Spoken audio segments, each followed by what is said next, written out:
Honorable Mr. Nobel Laureate, Jon Lomøy, I think you did really well in your fourth week. I heard you even in the radio this morning. I think it was like 6:40 or something on this important topic. Excellencies, ladies and gentlemen, this is a great initiative. It's great to be back. It's great to see so many people here and friends. Violent conflicts, refugee crisis, and not at least discrimination of women. This is part of the gloomy global picture. But on the other hand, as also Mr. Lomøy mentioned, in September, the world adopted the new Millennium Development Goals. This is a global commitment to eradicate all extreme poverty by 2030, and we know it is doable. We did it when it came to halving the amount of people living in extreme poverty by 2015, following the Millennium Development Goals. But this is also a global commitment towards strengthening women's rights and position. We should not forget that. It's a global commitment towards recognizing women's role in development. Gender equality is not only a stand-alone goal in the new Sustainable Development Goals, it's a key also to achieve a lot of the other goals. When given full and equal access to resources, opportunities, and being part of decision-making processes, women will also have a real chance to be champions of development. And it is due time. Albeit the 21st century, it is surreal how the situation is many places in the world. Women are not allowed the same rights as men. Women are not allowed to fully participate. Women are not allowed to fully contribute. It is unacceptable for each affected woman, but this is also a defeat for development. Countries cannot be constructed if we do not apply all available resources. The Sustainable Development Goals will not be met. Women as well as men must be full-time builders of nations. Nonetheless, resistance is fierce. Backlashes frequent. The agents working against giving women equal rights are surprisingly powerful also in the 21st century. Many hide behind religion, culture, and traditional beliefs. Let me make it clear, even blunt, even if it's in the morning. We can never accept that so-called traditional values are used as an excuse to deprive women of their undeniable rights. We can never accept that human rights are labeled as Western rights. They do not apply outside North America and Europe. To paraphrase, thank you. To paraphrase one interesting and very important leader, Hillary Clinton. I was tempted to say, elaborate more on this, but I will not in my current role. But Hillary Clinton said something very important. Women's rights are human rights. Human rights are universal rights. Nonetheless, there is resistance to women's rights and participation all over the world. Let's face it, this must not go unnoticed. In a study of 173 countries, the World Bank reveals that in 100 of 173 countries, women face gender-based job restrictions. In 46 of them, there are no laws that protect women from domestic violence. In 16 of them, husbands can legally prevent their wives from working.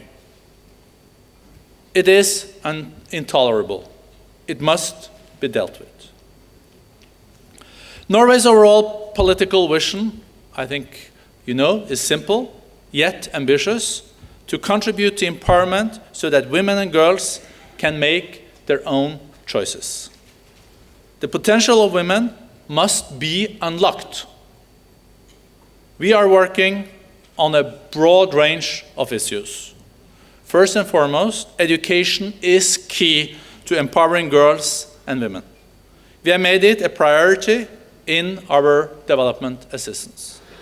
Education gives women a better and stronger position to make decisions for their families, communities, and countries.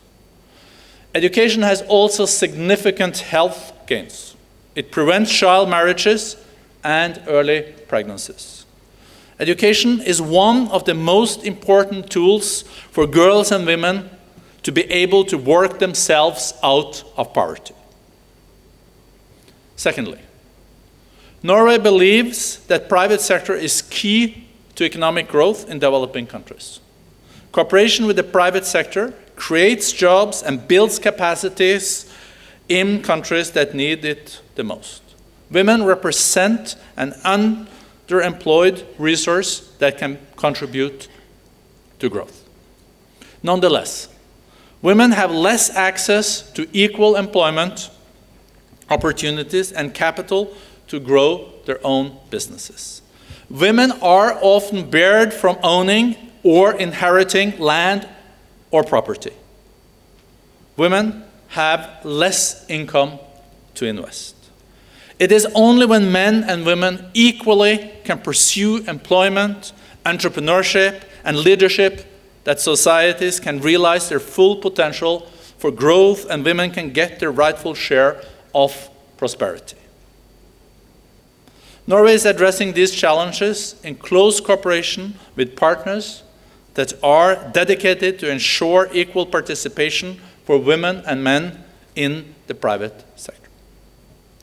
Thirdly, Norway works to combat all forms of violence against women, including sexual violence, domestic violence, female genital mutilation, and child and forced marriage. The objectives are to prevent violence, provide effective legal and health assistance to include boys and men as allies. Some have called violence against women a pandemic. 1 in 3 women experience violence during their lifetime. 1 in 3. An estimated 14.2 million girls under the age of 18 are married off each year. More than 14 million. The cost of violence, not only the human suffering from women and girls themselves, but also for the society in terms of health costs, lost working hours, is enormous.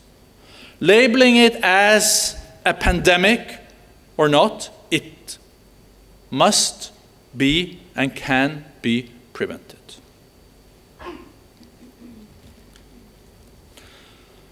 "20 years after the Beijing platform was adopted, this landmark platform, battles are still plentiful.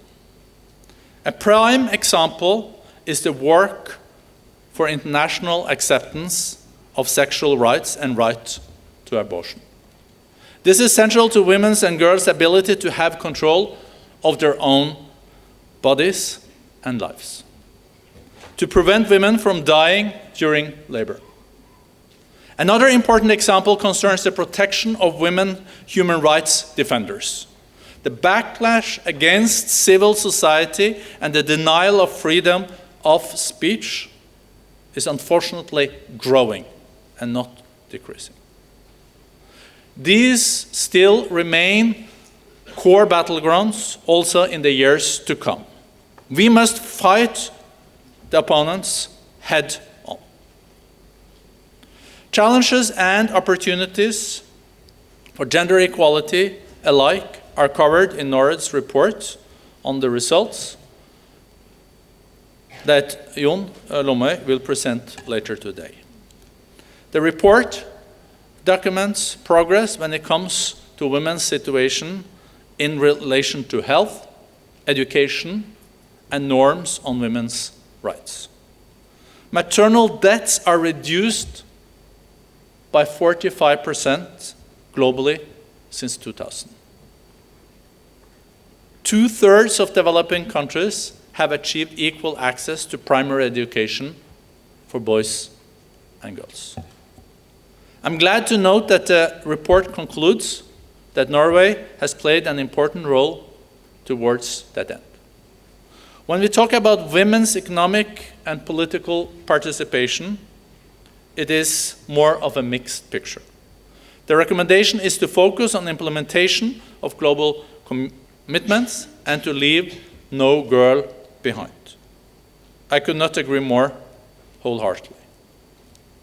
Development aid can only play a small, albeit important role towards global gender equality. We will not place women as passive recipients of aid. Our aim is to use a variety of measures, not least our political capital, to push for women's rights. Sisters are doing it for themselves, Annie Lennox sings. I'm a firm believer in that. Look at Malala. Look at the women in the Tunisian Jasmine Revolution. Look at the numerous women that organize for rights and livelihoods in their villages. Let there be no doubt. Norway will continue to play a leading role so that women and girls all over the world are able to set their own goals, to define their own future, and to fulfill their own potential. Nothing less. Thank you.